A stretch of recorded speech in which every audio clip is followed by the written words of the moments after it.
time now for Coming In Hot with Brent Wallace, former Ottawa Senator Jason York, and Graham Nichols.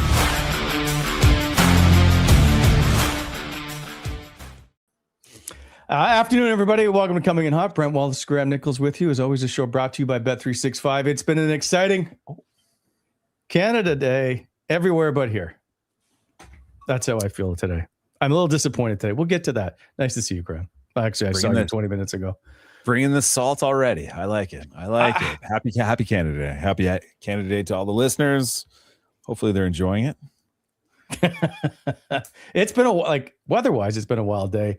Wild day at the rink. We can get to that too. Claude Giroux is not signed. We can get to that later. I don't like today. I'm just going to tell you. I feel like, how about the last few days? I feel like everybody's getting better, and it's not the Ottawa Senators. Yeah, and I would extend that past today. Like I feel like during the Steve Staios, Michael Andlauer era, even the moves that haven't worked out, I can understand and appreciate the rationale and the reasoning behind these moves. Some have panned, some others haven't. But at least in almost every instance, you could say, I totally understand the rationale for making this deal. Sure. The last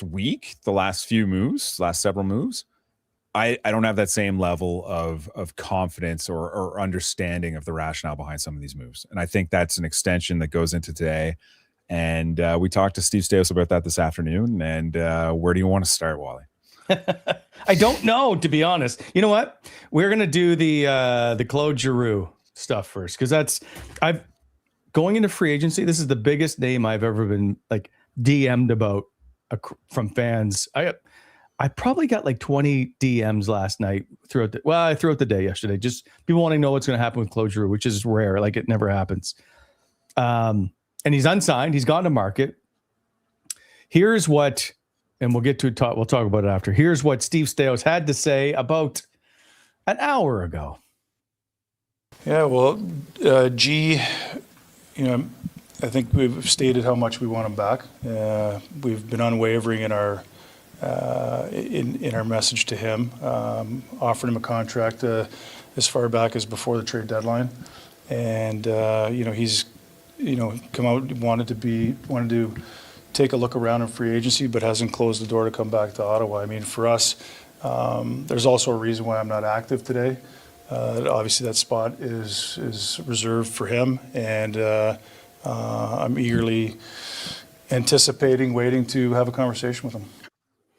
So a couple of things to unpack there. Yeah. Where is this spot in the lineup? Jake, do you have the lines available right now? Because on the surface, they just signed Nick Cousins yesterday. Yep. Where is this spot? Claude Giroux plays the right wing. They've got Batherson, Burakovsky, Amadio, and Zetterlund playing the right side. Where is this spot? I mean, you could flip Amadio to the left side, then you're bumping Warren Fogle down to the fourth line. Claude gets reunited with Pinto and Amadio, but I just don't. If you're Claude Giroux, there's not a ton of roster spots right now. So it's okay. It's interesting that Steve Staios said, "Hey, we're holding this spot, so we're not doing other things till we find out about Claude Giroux." I found that interesting. We'll get to that in a sec. The only thing I can see, Graham, is you put McDermott on waivers. He'll likely clear. He goes to Belleville.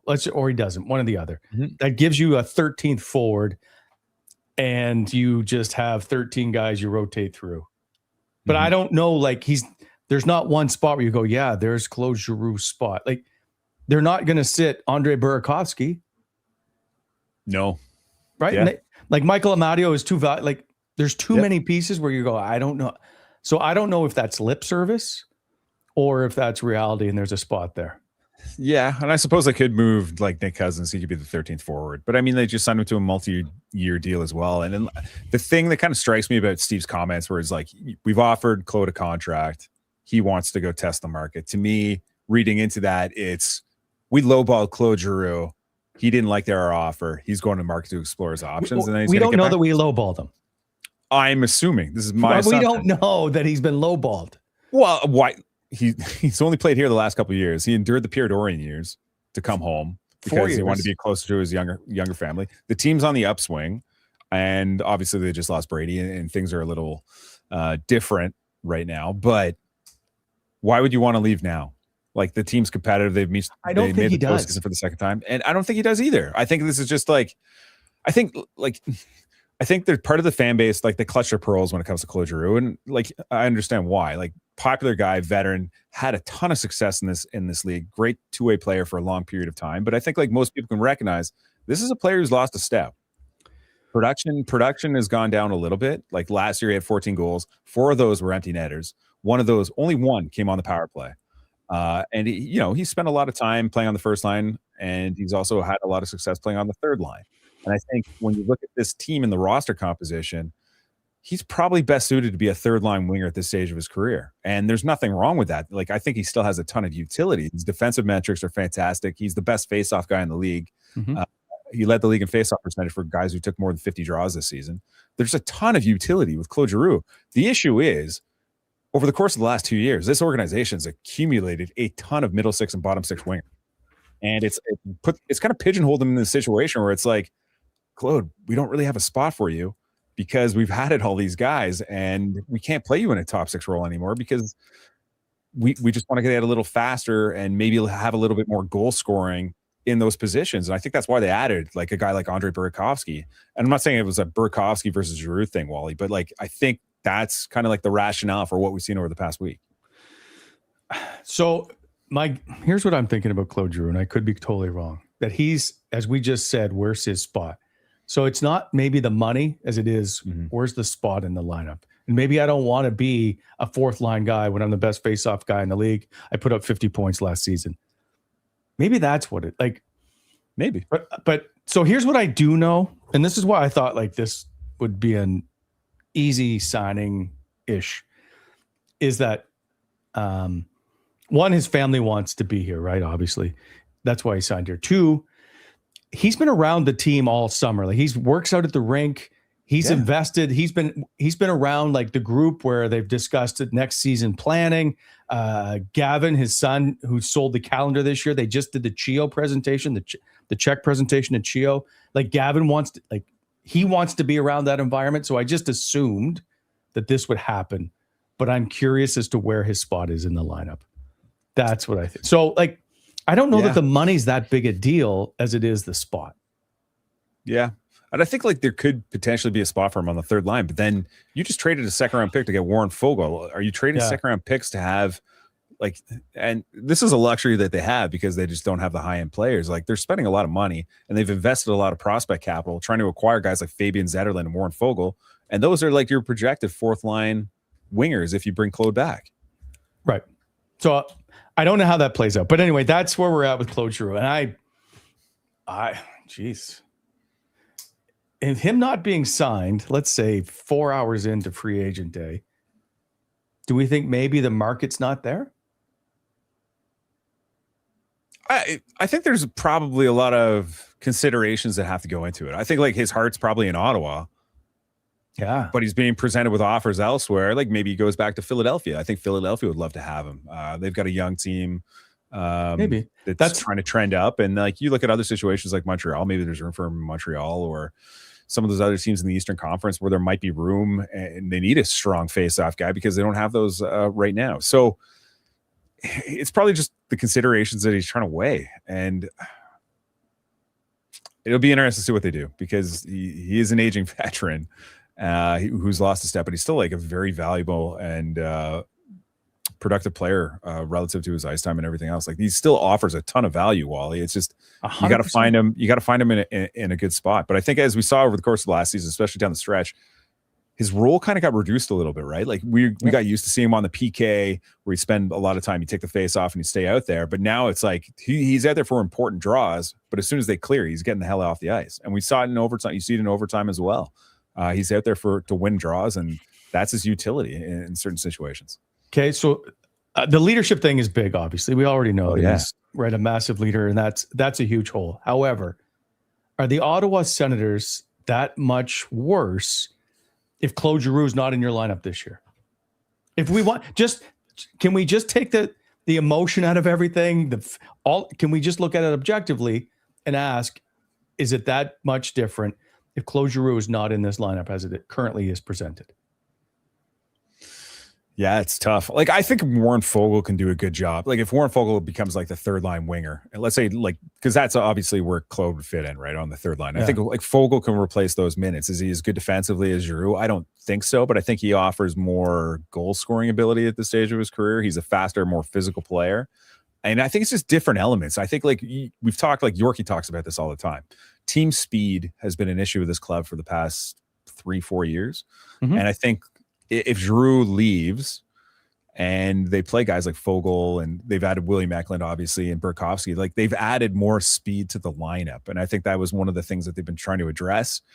Does it make them better? That obviously remains to be seen, but they've changed the dynamic of this team considerably with the absence of Tkachuk and possibly even Giroux. Like I'd love to have outrage because people love outrage. I don't know. Wally outrage is the best. We have a hot sauce because of this. I don't know if it's that big of an impact if he's not in the lineup, and I mean that respectfully, because I really like him, and I would really like him to be in the locker room because that's where I get to chat with him. On the ice, he can do what he wants, but I don't know if it's like we're all yelling, or not all. We're up in arms over somebody that I'm not sure has that massive an impact. That's all. Yeah. Yeah. And I think one of the things I appreciate just like being around the team in the locker room is just how much the players look to him for like a leadership role. And like, he's such a hyper competitive guy and everybody feeds off that. Right. And like we talk about Thomas Chabot, like trying to get under his skin every day because that's what G is. It's like, right. It's a game. You want to get under his skin because guys love them within that room. And it's that hyper competitiveness that you appreciate, especially as a veteran guy who's had success in this league. That kind of dynamic would be missed significantly. Would they miss it on the ice? I don't know. Maybe, probably, potentially in some situations for sure.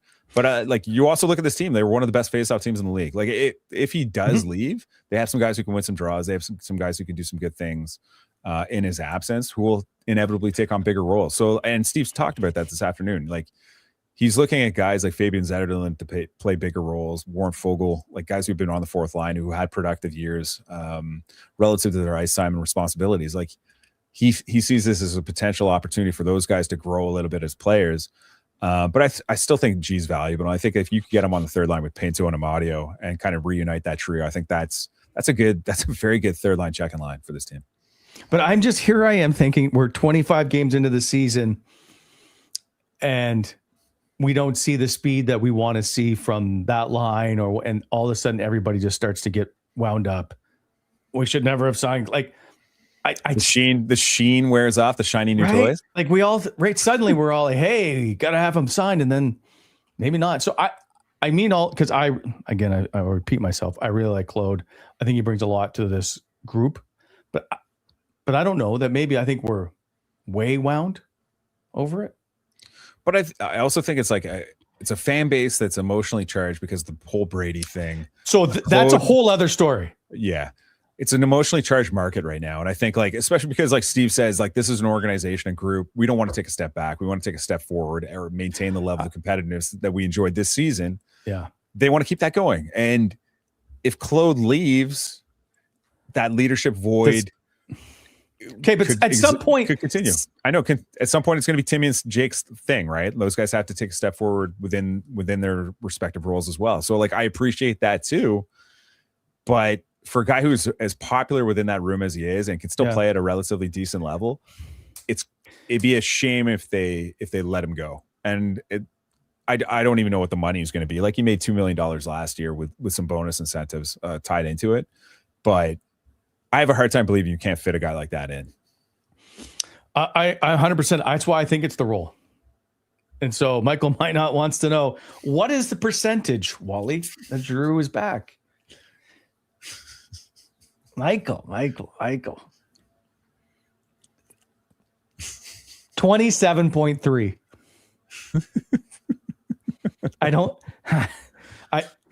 They've had time. I don't 50%. I don't know. That's better than 95% gone. Yeah. Like they might sign him because he may not have somewhere, but he wants to keep playing, or I don't know. Anyway, I don't know what the answer is. I would like to see him. I don't know what the role is. I don't know how that helps anybody. But I just think this is just like a microcosm, but like the fan base is just, there's a little bit of unrest, right? Like I feel like the fan base's confidence within the organization, just with management and everything else, has been shaken in the last week. Like, I feel like the Brady Tkachuk trade was kind of almost like a galvanizing moment where it's like, okay, all the players are playing for the crest on the jersey. You lose the distractions and everything else. And then the moves that have been made subsequently, confusing for fans. And then the possibility of losing Claude Giroux in free agency, it just doesn't resonate well, Wally. Like, it's an optics thing. It's a PR thing. He could still play at a strong level, and he could still be a fixture within this community. And fans are emotionally reacting to that. And it's just, there's a lot of negativity in the market. There's a lot of criticism being thrown Steve's way. The moves that they make could work out, and the team could be better for it. But Nick, sorry. I'll tell Go you ahead. after. Nick Paul is go ahead. to the Toronto Maple Leafs. Nick Paul? Nick Paul, who does it all, is a member of the Toronto Maple Leafs. Did he get traded?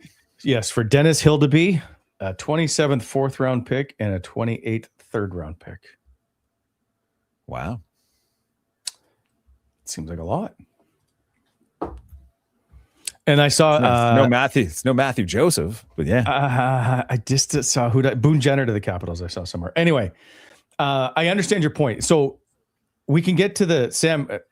People by now know Sam Ersson signed 2-year, 2.2 as the backup goalie. Nick Cousins signed last night 2-year, 1.5875.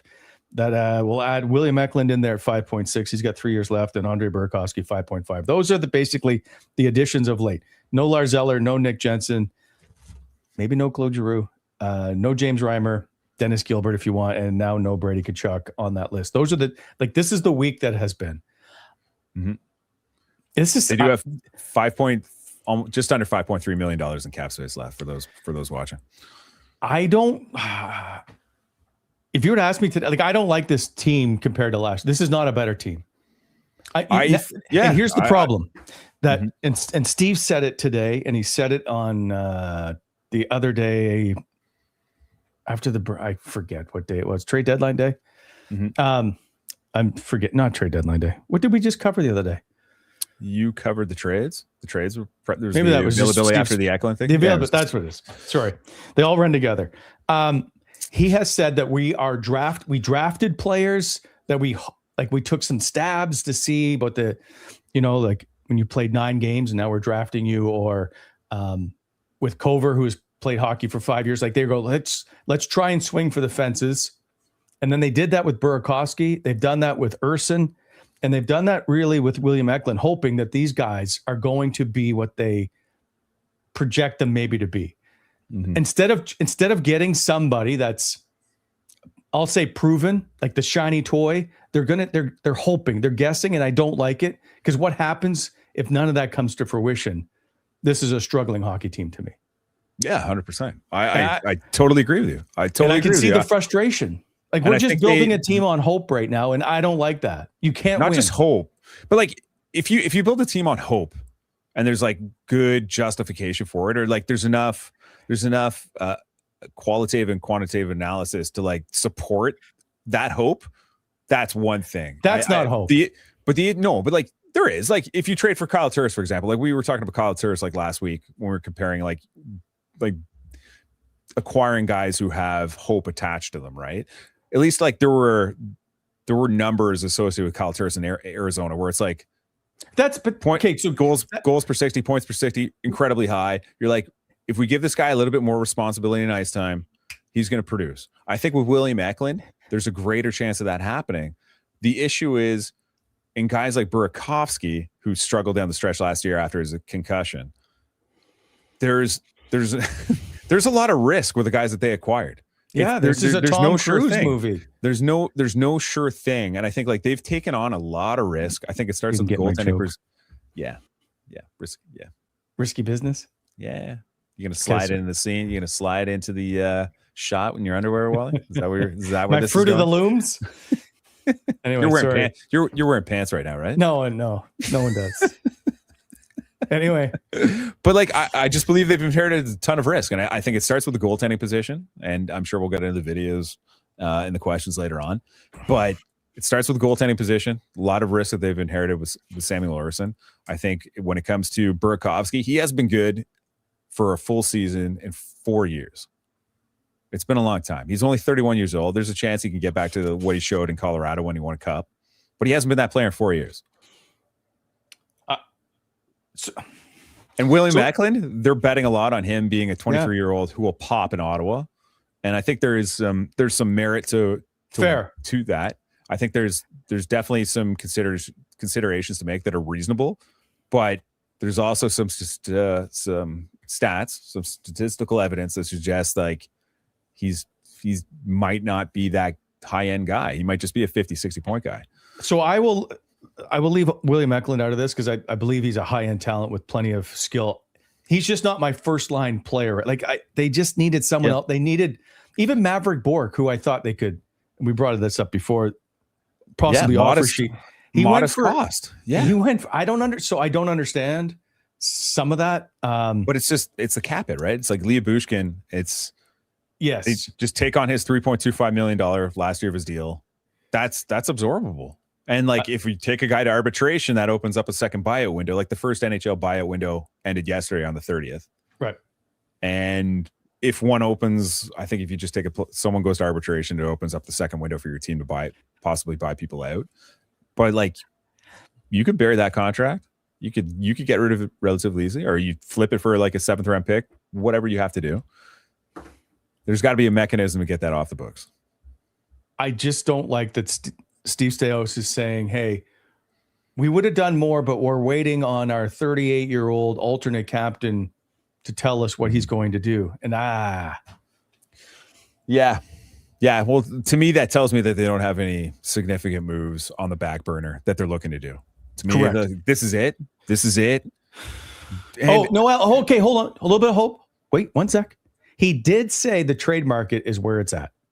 Yes, that's true. So, that's a good point. So he's like, hey, I don't want to pay on the first day. I can appreciate that. He did say the trade market is the route that teams will likely go. So maybe there's still a chance. Maybe Jay-Z, Ottawa, Jordan will get his Jared McCann after all. He's been trumpeting him for 5 months now. Maybe he'll show up. That'll be cathartic if it happens. Yeah.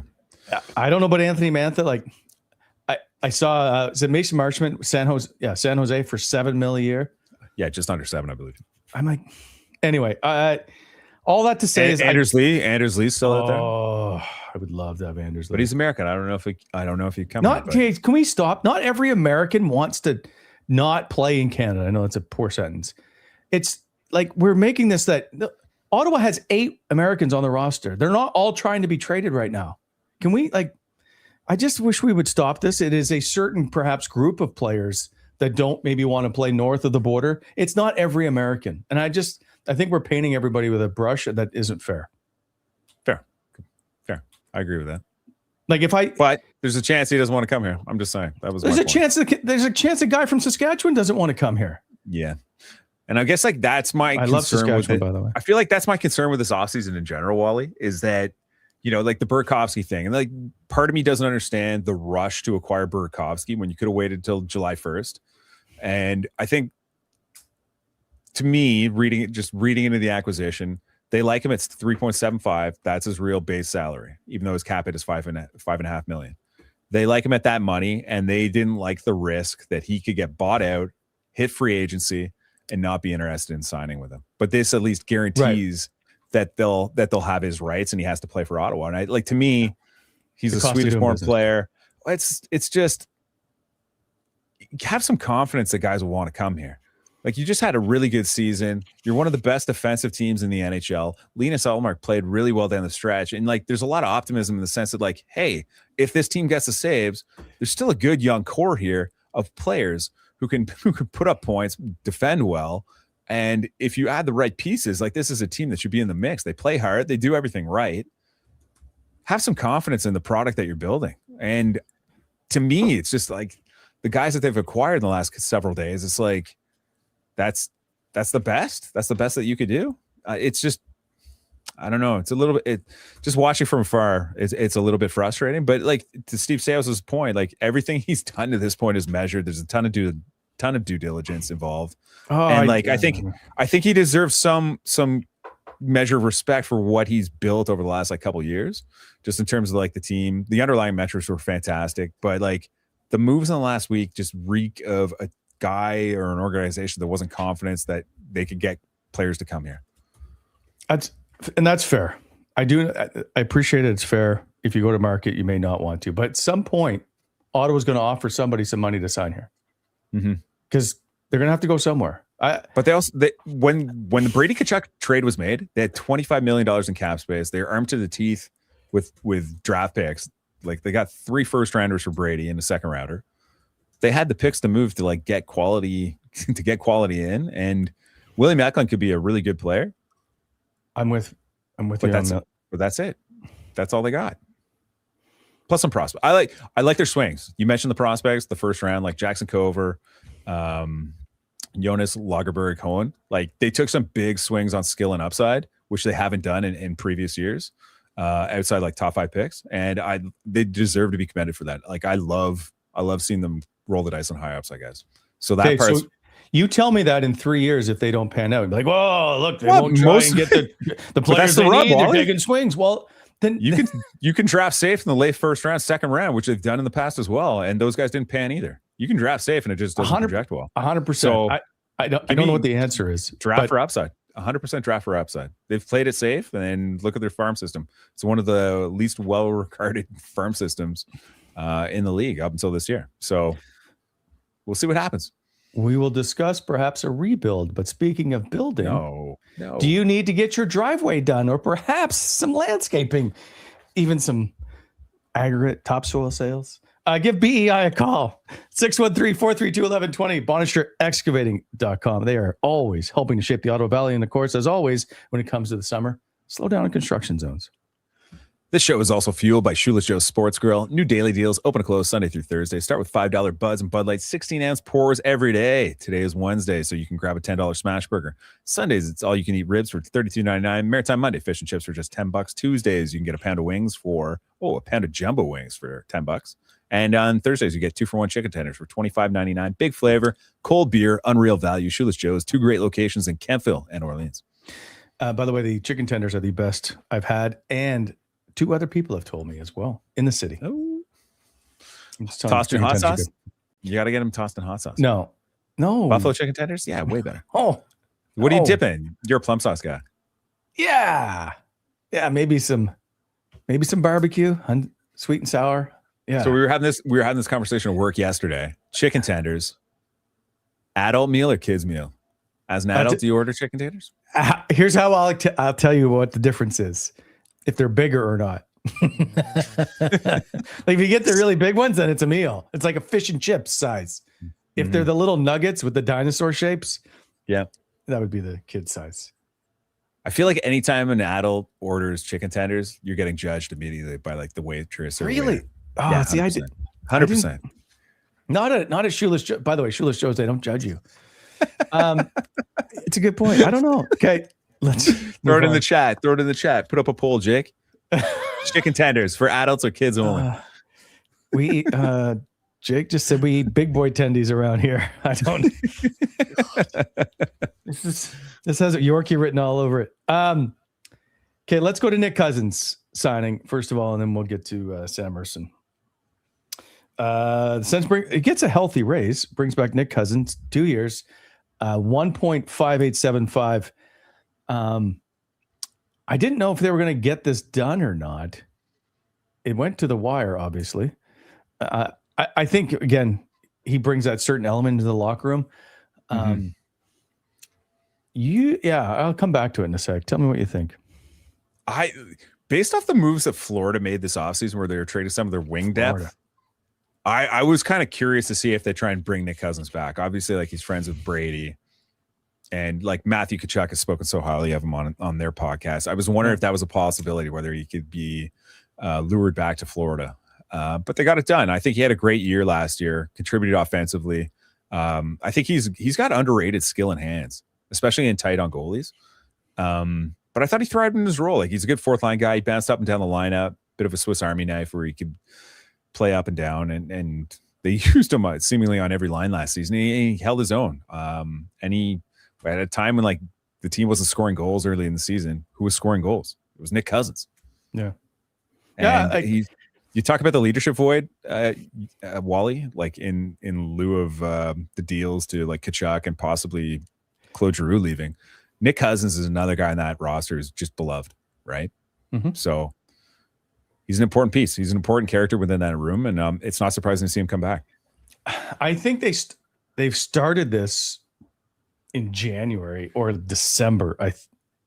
Must have been January. I think just starting to talk about it. I didn't know it would drag on. I didn't feel like it would drag on this long, but yeah, they've been trying to talk and get this done for a while. So is good for Nick. Nick. It weird? Like you mentioned, like it drags out. Like yeah, like I talked to Nick throughout the course of the season. He's like, his goal was to get a multi-year deal. Like that's he loves Ottawa. His family loves Ottawa. He wanted that multi-year deal. He gets it, but it took time, right? And we're seeing this play out with Claude. It's weird that some of this stuff is getting left to like the last minute. No, it always does. I find it always so? does, especially with RFAs. They come down to training camp, right? Sometimes they miss, whatever. I find with the UFAs pending, it always comes to the last second, and then everybody's like, "We better do something." But it's like two veteran guys who love the city. Like that's the part I don't really. You understand. can't Like, have everybody who who loves the city just in the roster. Yeah, but like they're It's effective not in like- their roles. It's Like, not a beer league team. Yeah. I mean, like if it was like two guys who were veterans who were like put out to pasture, then I'd be like, yeah, you don't have to worry about that until like the very end. But like, still valuable contributors to this roster. No. Yeah, but at some point you can always find depth players. I suppose. But this isn't like Vegas where like Kelly McCrimmon's not letting people talk to like Bruce Cassidy. No, but I would rather us. I wish we were debating the top six instead of the bottom six. That's what I wish we were doing. I wish there was that's a whole show, right? Like I wish that we were sitting here going, man, they didn't get Jason Robertson, but they were able to add whatever. That's why I'm disappointed. Let's go to. But you Sam know what? Ersson. You know what? At the same time, though, it's like I recognize that the market this year is not as good as it could be. And it sucks. It sucks maybe not spending the capital or the money to go get a high-end guy this year, but maybe next year, which sounds kind of weird. But like, you know, like, is it better to invest the capital and resources in a year where like the crop of players available is way better?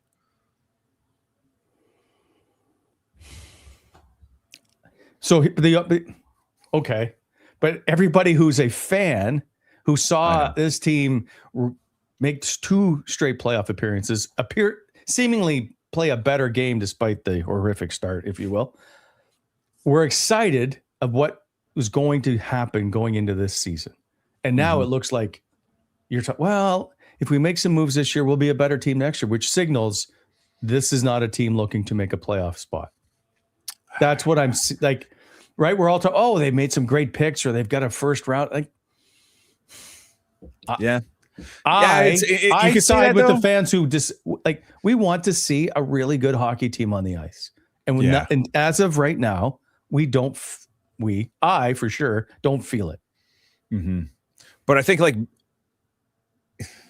the defense is still very strong, like are very, very strong. Like one of the best defensive corps in the Eastern Conference, without question. I think the center depth, young center depth, some of the best in the league. You talk about Tim, Dylan Cousins, and Shane Pinto, some of the best young centers on a team in the league. The issue is the wing, right? It's like it's a collection of third line players, with the exception of Drake Batherson. Like it's essentially a collection of middle six wingers. And I think thought that's we the were issue. It's moving like you need Dylan Cousins to the wing. not anymore. Not anymore. But I get you. It's if you can add that piece, and like the thing is, it's like this season, I think like Ottawa's structure is so good. The way that they play defensively is so good. They're going to be in the mix, provided they get the saves, as we saw this season. If you don't get the saves, you're going to be out of it. So it puts a lot of pressure on Linus Ullmark. It puts a lot of pressure on Samuel Ersson or even Levi Marilainen if he gets into games this year. But maybe that wing piece becomes available during the year. All of a sudden, if like a Marchenko becomes available, and all of a sudden Ottawa has some draft capital now where they might have the luxury of like trading a first round pick, or one of their high end first round prospects that they've drafted over the last like 3 years. You can start to make that argument that like Ottawa could be in the market for that guy. It's not happening now. And I think that's where the frustrations kind of come in, Wally, where it's like, they're not in the market for Jason Robinson. He doesn't want to sign here. We know that. But that player down the road might be available, and at least Ottawa will have the capital and prospects and young players and assets, desirable assets that other teams will want to make that move down the road. It's just, Graham? Are you going to be competitive enough to make that swing down the stretch? Graham, you had 3 first-round picks you could have moved. Well, they did. You had a one. 9th They bet on overall Willie pick. Macklin. You could have moved, I think, for something larger. But it's easy to say that. We don't know what the market is, Wally. Like that's the frustrating part. I know. Like, I know we're not in the, but you see some of the pieces that get moved around. I appreciate that some have modified no trade clauses. I get it.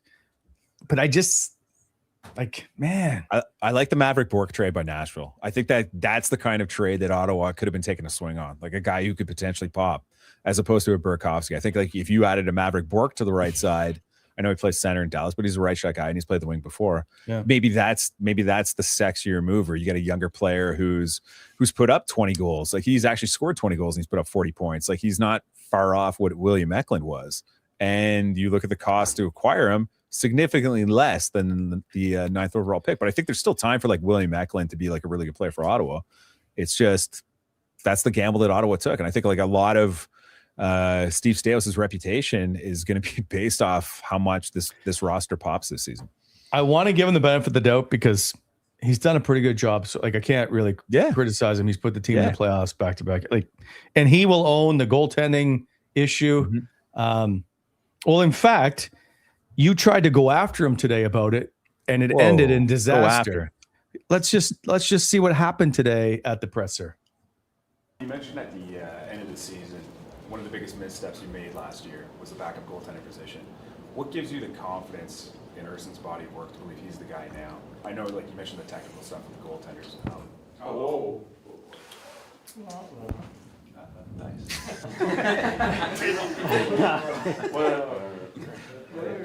Way to go, Graham. Graham, look what you did. Unprecedented. Graham, your question was so good. Lights out. Lights out. So Graham, he couldn't handle your kind of grilling questions, and the Sens shut the power out. They're good. Gotta admit, they're good. Good PR staff. Good Left PR us staff. in darkness. If anybody asks a tough question, hit the lights. Anyway, the power went out as we were trying to do this presser. Led for some entertaining moments sitting in the dark. But point is, he did own the, I guess, the calamity that became goaltending last season. Yeah, he mentioned that in his end of the season availability. I wanted to ask him about that because you've got a 26-year-old goaltender in Samuel Ersson now, who they're betting heavily on. They've extended him to a multi-year deal at $2.2 million, which is more than his qualifying offer. And they're investing a lot in this idea and hope that this is a guy who can back up Linus Ullmark and provide quality games. And in the course of his body of work, the goal saved above expected hasn't been great, aside from his first rookie season, which was like 4 years ago. It's been pretty bad. Across the last 3 seasons, he's allowed over 50 goals below expected. And he was the worst goaltender in terms of goals saved above expected in 24-25. And last year he was the 5th worst. And you're betting a lot on this guy just coming in your system and automatically being better. But like, I guess you'd have to talk to Matt Shea-Schwoke and Justin Peters to see what they like. Because I'm not a technical goaltending expert by any measure, but like, what is it aside from the wins and losses? Like, what is it about this guy that you like so much that you're investing multiple years and money, like considerable money in the backup position for a guy who statistically has been one of the worst goaltenders over the last 2 seasons? To me, it doesn't make a ton of sense. You can find a replacement level goaltender on a 1-year deal who could offer the same value coming back. So to me, it doesn't make a ton of sense, but they've got a ton of confidence in this kid. I just get the sense that there's a lot of, I'll call it money balling going on. we feel like this, if we've watched technically and we've seen some statistic that says, hey, he's going to be able to turn it around. And maybe not playing in Philly's system and playing again in Travis Green's system will do that for his game. He, like, when he played at the Olympics and the World Championships, he had pretty good numbers. He would obviously be playing with a much better group of blue liners, so maybe that has an impact. I don't like it. I'm not crazy about it, but we'll see. Like, he's played some games. He does have a winning record, which is all you want him to do. You just want him to win games. So I'm willing to wait. And James Reimer was kind of like that too, right? Like last year, like James Reimer won games. The save percentage was still sub 900, but like there was a measure of confidence in him being able to like come in and still be relatively effective, right? And the way that they played. But he was a veteran guy. So like the dynamic that I'm kind of interested in, Wally, is like Reimer was a veteran guy who's had success in this league before. He's played many years. And he kind of insulated Ullmark in that respect. And like, I think you probably noticed it within the room when it was just Ullmark and Levi Merilainen, the dynamic was different. And will Ersson, who's a Swede, be a good partner for Linus, just based off that like common nationality? It's just, I don't know. I don't know if they know each other or have experience playing together or anything, but it's like, that's the bet that they're making. I think, and Steve Staios referred to this during today. It's like he's invested a lot in the opinions of Justin Peters and Matt Shea-Schwoke, who's obviously the new director of goaltending development for the Senators. And Schwoke, obviously, I think he was Fargestat in the SHL that he worked for. Like, he has experience viewing Ersson. Like, he's familiar with his body of work and everything else. So he's listening to the new hire. He's listening to Linus Ullmark's good friend, mentor, who's just relatively new to the organization. Like, they're investing a lot in the opinions of that goaltending guy. So we'll see what happens. All right, so we'll wait a little bit. I do appreciate young Zachary's comments on the power outage. I was waiting for Dorian to come out, which would have been gold had the lights come back on. Anyway, he rips off the mask and it's Dorian. You're like, Justin has a question. As always, thank you, Justin. The roster is faster, defensive. They have their own shift disturbers. Potentially, do the Sens org target a right wing top line later on? Eklund, Timmy, Batty could be high scoring. Use 2, 3, 4 lines to be aggressive. I guess use the second, third, fourth lines to be aggressive. Can Wally ask Green for a sneak peek? I did try to talk to Travis Green yesterday, and I said, "Hey, want to do an interview?" He was like, "Hey, no." So I'll work on tried. That's all right. I'll work on that again. I still, like Justin, and I'm hoping that there is a top line right winger being targeted, but I don't know if we're there yet. Yeah, that's the hard part. It's hard too, because like it feels like we're living in an era, and this goes back to my comments about Marchenko. Like, we're at an era where it's like these guys who've got like 1 or 2 years left on their respective deals, are now saying to teams like, "Hey, we're probably not comfortable extending." Yeah. So, and then it's like, do you want, like, in a team in Ottawa's position that may necessarily be having trouble attracting players to come here or not, but like is taking those calculated gambles. Like, this is basically what impacted negatively the period oriented experience in Ottawa, where it's like he would target guys on short-term deals, like Alex DeBrincat, Jacob Chychrun, who weren't necessarily like very good players in their own right, but maybe weren't the nicest fit or were interested in extending, which we saw with DeBrincat. Like, you don't want to run the risk of acquiring guys in Ottawa's position who just have no interest in being here long term. Like, you can't afford to spend like tons of capital and money on these guys who are here for a year or two and then they just hit the bricks. Okay, but like, if it's a free agent, like if it's Anders Lee and he wants 1 year, 7.5 million, I don't know if maybe that number's too low. Well, now they can't do it. I thought he'd be a good replacement. Well, because they only have 5.3 in cap space. You have to move somebody. Well, you can move, but you can move people around. My point was, you can still sign a 1 year UFA deal. Yeah. I liked him as a prospect of like Brady replacement. Big net front guy, especially on the power play, like net front guy on the power play. 20 plus goals, plays. He's heavy. He's a big dude. We saw him fight Brady, obviously, and former captain, right? Like, he checks many of the boxes that Brady did. It's just, will he come to Ottawa? I don't know. He's probably looking for a long-term deal. Like he's still, I think he's like 36. So he's probably looking for like a, long-term deal. But how does Radko Gudas get 6 years, by the way? Isn't that cap manipulation though? No, it's like he's not going to play that out. That's almost like the modern like Kovalchuk deal where it's like there's no way he's playing another 6 years. Like that one's wild to me. This is interesting. Are all now 38, 39-year-olds going to get these monster 8-year deals that are $1 million per? But it's even like Brad Marchand. Brad Marchand was the same way. It's like he got a 6-year deal and he's in his late 30s. There's no way he's going to fulfill that contract. I just anyway, I don't know. It's interesting. Anyway. Okay. Oh, let me take care. By the way, it's pouring rain again. It's just wild. Was it? I like that you looked up at your ceiling. You're like, no, my window. I have a window right here. It's not leaking yet, but there's a lot of rain coming down. This show brought to you by Beyond the Pale, BTP. Patio is open, but it won't be very busy at the moment, I would think. 250 City Center and 21 George Street in the Byward Market. Great bevies, good craft brewery. The food is always fantastic, and the atmosphere in those places is second to none.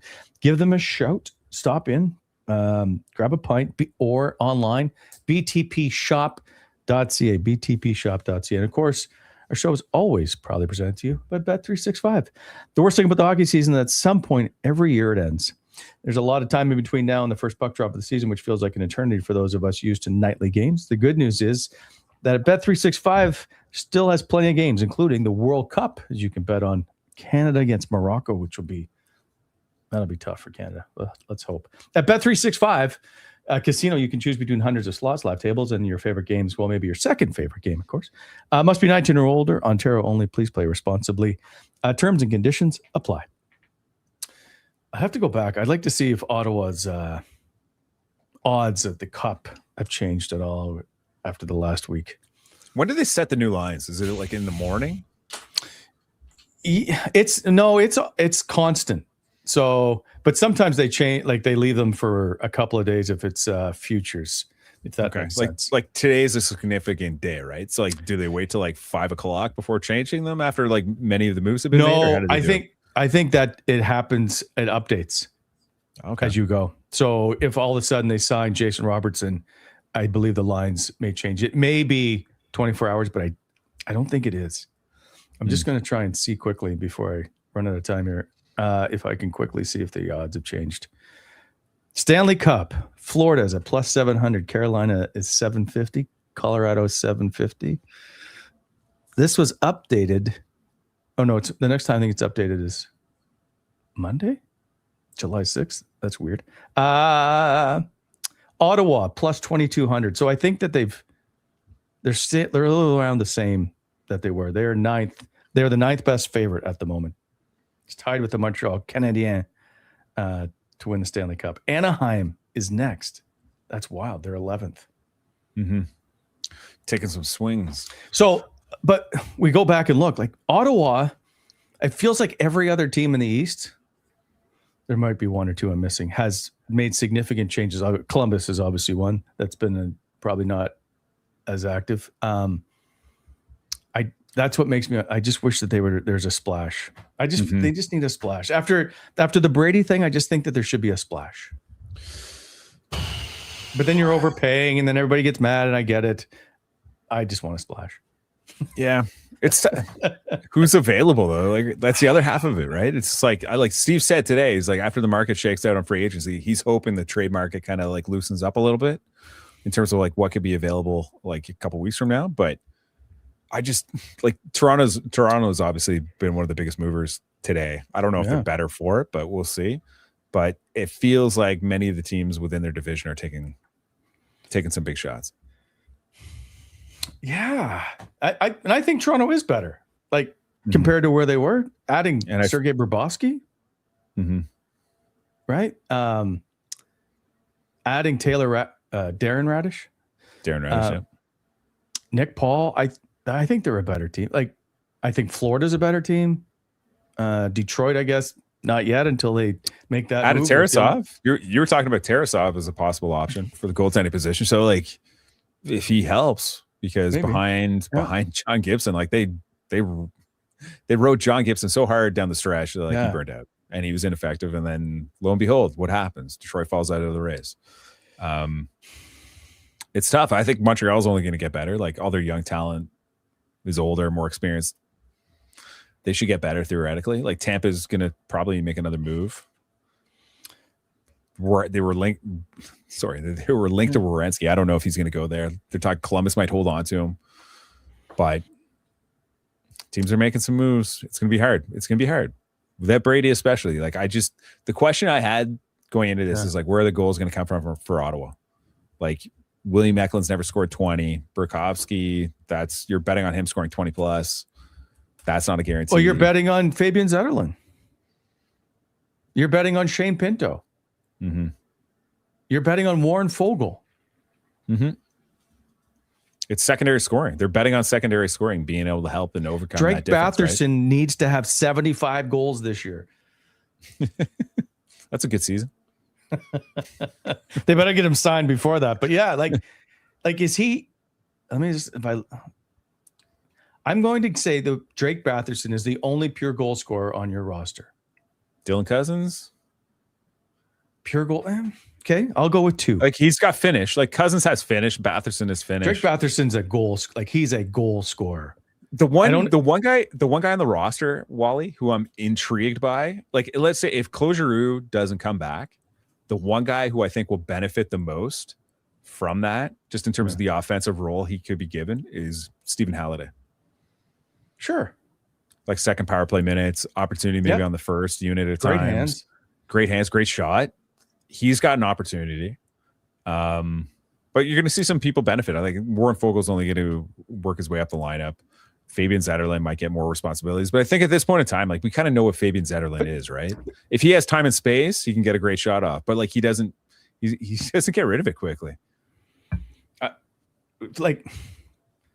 And he can score goals. I mean, right? He had 17 on the fourth line. He was given every opportunity to play up this year, and it just didn't work. It didn't fit. Yep. And like you said, I believe he is what he is at this point. But damn it, he can score. Reminds me of Adam Gaudette in a way of that's what you are. But damn it, if you put him on a fourth line and score 17, okay. But you still he might be a guy. There might be a market for him. Like if Claude Giroux comes back, maybe Zetterlund's a guy that they could find a way to like just. Okay, but you can't. Oh, that's okay. You can't take. You can't take him off the roster. You need goal scoring. Yeah, but he's also on the second power play unit. You replace him with Halliday. Pinto. Like Yorkie's been pining for Pinto to get a bigger role in the second power play unit forever. And he's a big believer in him. And he got some last year. So I would. But you're still talking about like Zetterlund's a goal scorer, but he only scored 17 goals. And you can replace that. But Graham, we now consider 20 goal scorers great seasons. Relatively speaking, depends on who it is. Like, what's your threshold for Burakovsky? Like, what's a good season for you for Burakovsky? Like 45 points, like 20 goals, 20 assists. At 5.5, he's got to have 50 points. At 5.5, in his role, maybe. I don't know. The same with like William Eklund. Like, what's a great pop season for William Eklund? Like 20 goals? He's never done that. No, I am going to play. I'm going to make the bet. Are you doing it? Yeah, for 25 goals. 100%. I think he scores 25 goals. What was the point total? Was it 60 plus? I think it's 60 point. Yeah. Yeah. See, I thought so. I love that Brady Tkachuk bet. I thought that was like a shoe in. Like, there's no way. There's no way he's getting below 30 goals, and in game 3 he just destroys his thumb. William Eklund had 17 goals in 77 games, 24-25. He's had 58 points.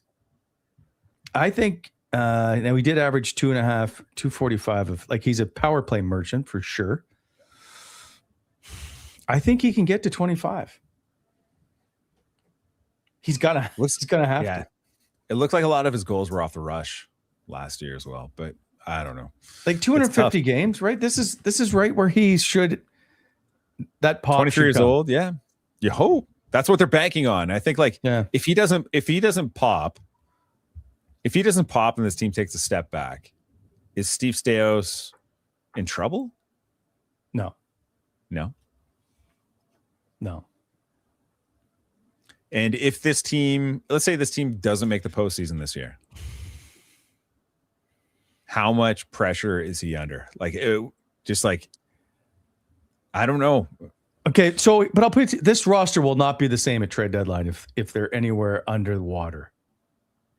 So I'll wait to make that judgment. I think that they'll still be competitive because Travis Green will figure it out the way he has them playing.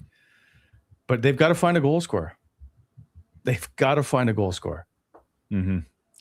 Well, they got some assets now that they can move if they have to go. What get asset? They got a bunch of first-round picks. They acquired three. You had three. They had three in the Brady deal, but like they also had their own going into it. They've overcome the Dadnoff thing, and now they have all their first-round picks moving forward, plus the ones that they've acquired in the Brady deal. So like, I wanted to. They got some blue chip guys. They swung for the fences with some blue chip guys. I know like some of the prospect evaluators thought they took on some risks to do it, but I mean, for an organization that's been panned in recent years for taking safe guys, they rolled the dice on some high end guys. And what's not to get excited about for that? Like, if Lagerberg Hohen was healthy, he's going higher than 25. It's going higher than 25. But we don't know that. And Don Boyd said they had suspicions a team behind them or two teams behind them would have taken them before their 32nd overall pick. So people clamoring and dumping on the organization because he was like, they didn't take him at 32 as opposed to 7 or 25 with a 7-pick difference. It's like, guys, relax. And then in other publications, Wally, the Senators are getting panned for taking Jackson Cover 32nd overall when he should have gone in the second round, where the Senators didn't have a pick. It's like they reached on the guy they like who has high-end skill. He's a 32nd overall pick in the first round. What are we complaining about here? I'm just going to put it to you this way. Just because Don Boyd said that he thinks some team behind him was going to, doesn't mean that that's reality. But I think they do enough research and due diligence where they have suspicions over who's going where. You know what? I don't mind. He's got great. Langenberger Home has great size and is a pure goal scorer. If there's one thing that kid can do, it's score goals. I just don't know when we're going to see that. And I want this team to be successful this year. Mm-hmm. But growth isn't always linear. Right? And look at all look, there were 8. Was there not 8 teams that traded free first round picks at the draft? I think somewhere around there. Yeah. We're putting way too much stock sometimes in these first round picks that may or may not ever work out instead of using them to bolster your lineup now. But again, it comes down to what you're acquiring, right? And we've talked about it before with Toronto. It's like you look at the Brandon Carlos, you look at the Scott Laughton. It's like that's what you traded first round picks for. And then you see Vegas. Obviously, Vegas is a little bit different than Toronto. They get it like a Mark Stone. They go get a Jack Eichel. It's like when you trade first round picks for difference makers, your team's going to get exponentially better than trading first round picks to guys who feel like the bottom half of your roster. Okay. Well, let's see what happens. This is, you know what? If nothing else, this is certainly interesting. When do you think Claude Giroux signs? Today? It's a good question. I don't feel so. I think like there's no rush. He knows there's a deal in Ottawa. It's not coming off the table. So he can take his time and ask some questions. Philadelphia Flyers beat writer Charlie O'Connor says the Flyers are legitimately in contact with Giroux. Danny Briere was asked who reached out first, and Briere laughed and said he didn't know. He didn't remember. I'm sure those guys are close. Maybe. I don't think Claude wants to leave. If it's remotely close to the same package, I'm going to go back to lineup spot because if it's remotely close, he's not leaving. Mm-hmm. They got 5.3 to play with. His number was 2 last year. I'd imagine he'd come back on a similar deal this year. Like $2 million doesn't break the bank. They got $3.5 million or $3.3 million in cap space. Gives them a little bit of flexibility.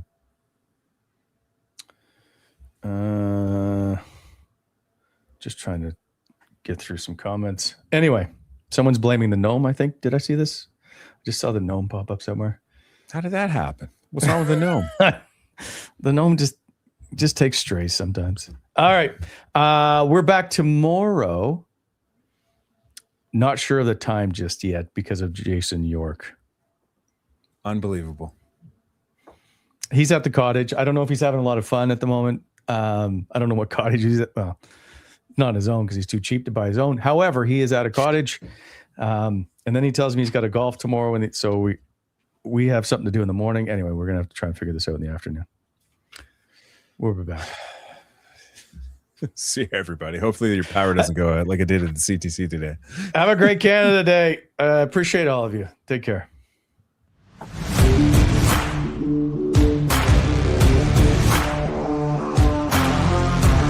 Thanks for tuning in to Coming In Hot. If you enjoyed the show, hit that like button and be sure to subscribe to never miss an episode.